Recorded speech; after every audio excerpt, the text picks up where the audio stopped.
Hello student, आज की class में बात करेंगे 1848 ईस्वी की फ्रांसीसी क्रांति।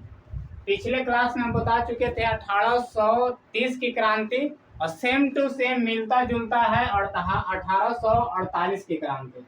इसके पहले हम बता चुके हैं 1830 की क्रांति।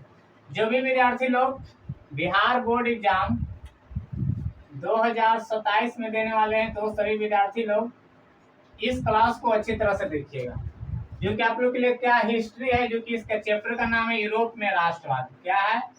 यूरोप में राष्ट्रवाद। यूरोप में राष्ट्रवाद जो पॉइंट है 1848 ईस्वी की फ्रांस की क्रांति।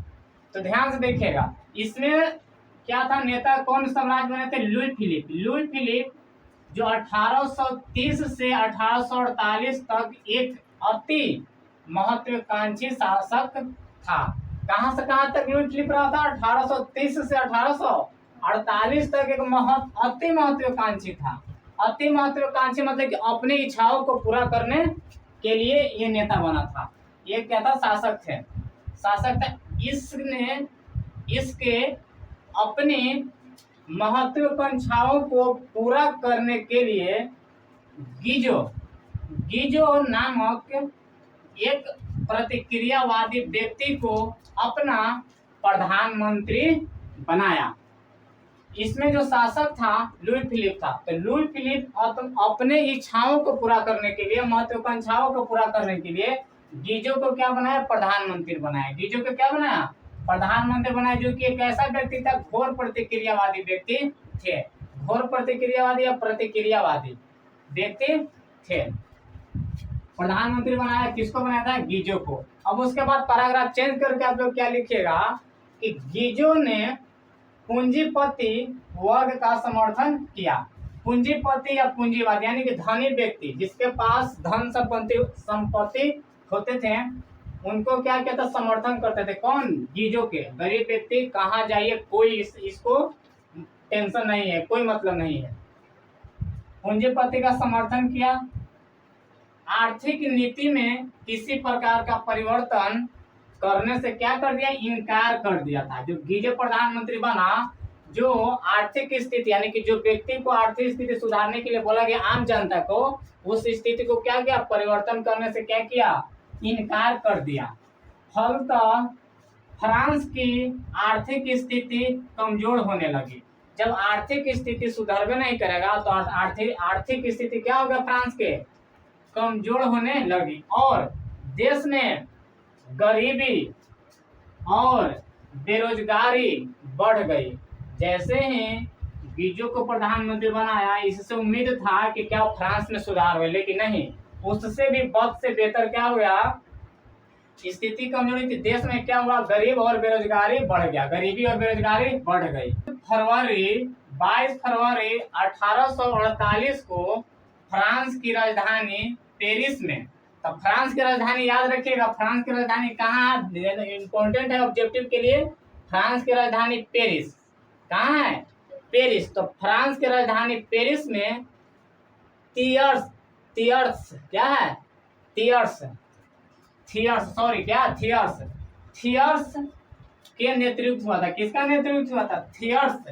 थियर्स के नेतृत्व में एक विशाल भोज का आयोजन किया गया। यानी कि इसके थियर्स के नेतृत्व में एक विशाल भोज का आयोजन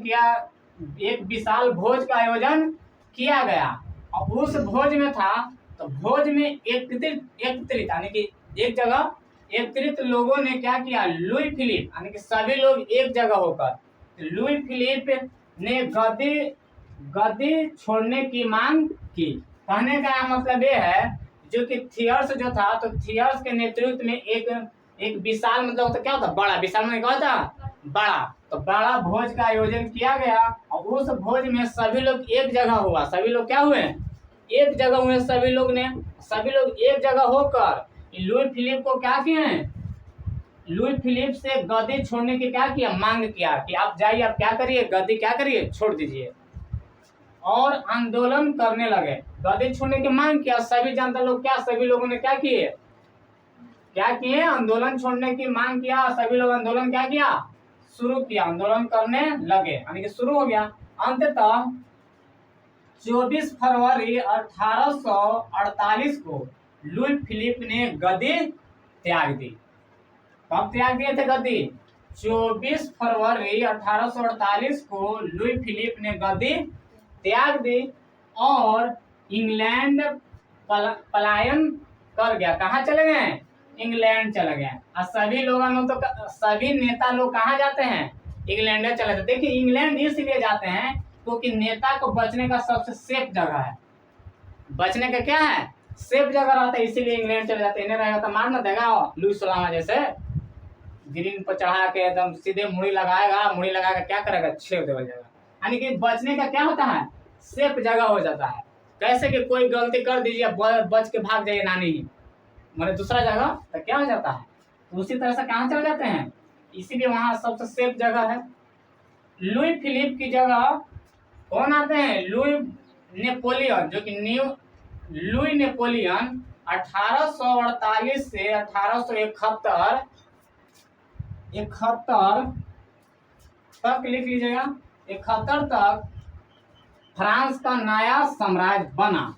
इसे ही विश्व इतिहास में 1848 की क्रांति कहा जाता है। तो यहाँ से आप लोग याद रखिएगा, ये जो जितना घटना हुआ है, इसी घटना को क्या बोलते हैं?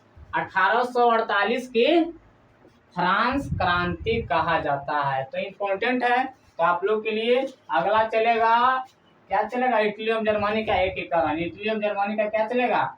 एकीकरण। तो आप लोग 1830 की क्रांति लिखवा चुके हैं, सेम टू सेम ये है 1848 की क्रांति। दोनों क्रांति को और दोनों का कारण अच्छा से याद रखिए। फिर मिलेंगे अगले वीडियो में। जय हिंद, जय भारत।